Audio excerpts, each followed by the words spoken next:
prayer is not made until you have received tone of victory. Tone of victory. Prayer is not determined by how the duration. It is not determined by the components that follow it, fasting or no fasting. Prayer is determined by the tone. The moment you receive the tone of victory, then that prayer is said to have been made. Fasting gives you also an advantage to get a quicker tone. But what gives you the ultimate assurance that prayer has been delivered is when you begin to receive in your soul the tone of victory. Prayer changes times. As Joshua used it to alter the cosmos or the cosmology and says, sun stand still over there, moon over there stand still. Prayer, a praying man becomes a living altar. Anytime a man of God prayer or power is dropping or reduced, check his prayer thermometer. It has gone dry. Because every praying man is a living altar. I will tell you people that prayed with the advantage of their infirmity. The Bible talked about a man, and the Bible said two men went to pray. The Bible said one was a Pharisee.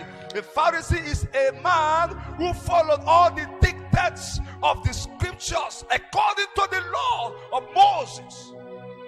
The Pharisee is more righteous by outward looking than you and I. The Pharisee, whereas we fast once every month, maybe a Pharisee fasts, he fasts 3 times in a week.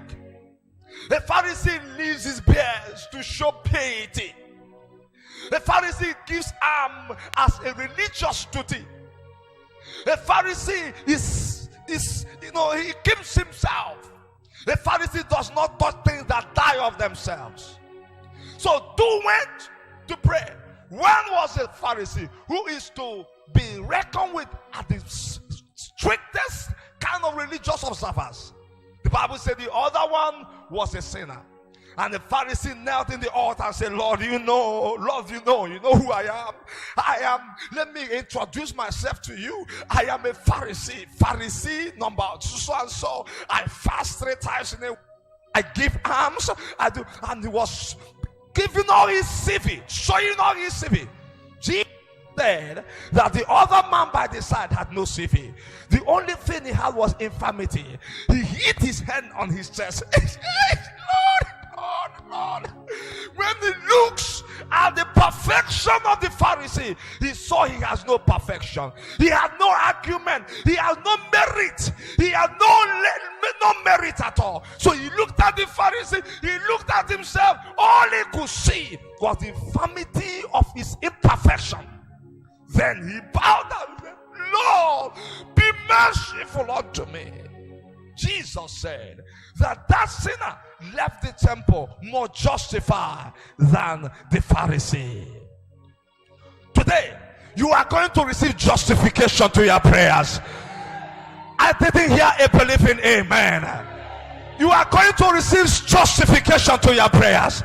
You are going to receive justification. The justification that Christ alone gives. He said he left here more justified than the one that had been observing everything.